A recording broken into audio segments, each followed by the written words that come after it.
কবি আর্যতীর্থের কলমে। বিকর্ণ। যাজ্ঞসেনীর খুলছে শাড়ি, টানছে ধরে দুঃশাসন।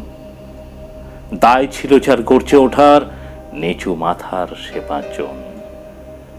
দুর্যোধনের নগ্নরু, ইঙ্গিতে তার ধর্ষকাম। হস্তিনাপুর দেখছে বসে, ধ্বস্ত হতে তার সুনাম। অন্ধরাজা সিংহাসনে, আর্ত চেঁচান বৌমা তার। নিচের তলে নির্যাতনে সব রাজা হন নির্বিকার।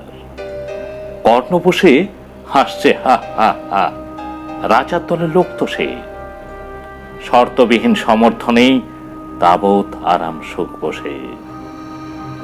ভীষ্ম দ্রোণ কৃপ নীরব, সরকারি লোক হাজার হোক, রাজার কথাই তোমার কথা, তুমি যখন রাজার লোক। খল শকুনি দেখছে সবই, বস্তুত সে ধ্বংস চায়। ঘরের মাটি লাল হয়ে যাক দেশ বিভাগের যন্ত্রণায়।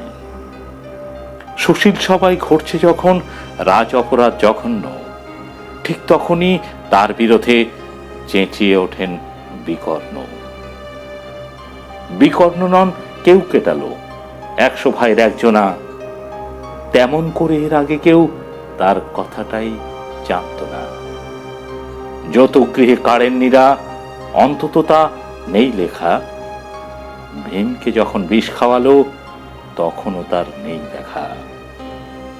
কিন্তু যখন প্রকাশ্যেতেই কাটছে নারীর আপ্রুকেও, স্তব্ধ জীবের চুপ সাগরে বিকর্ণ হন একলা ঢেউ।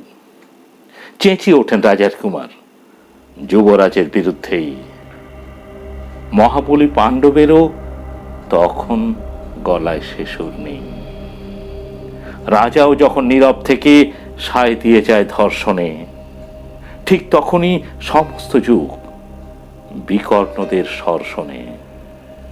আমরা যারা কিচ্ছুটি নই, একটি মোটে ভোট কেবল, অত্যাচারের সামনে এলে সঙ্গী শুধু চোখের জল।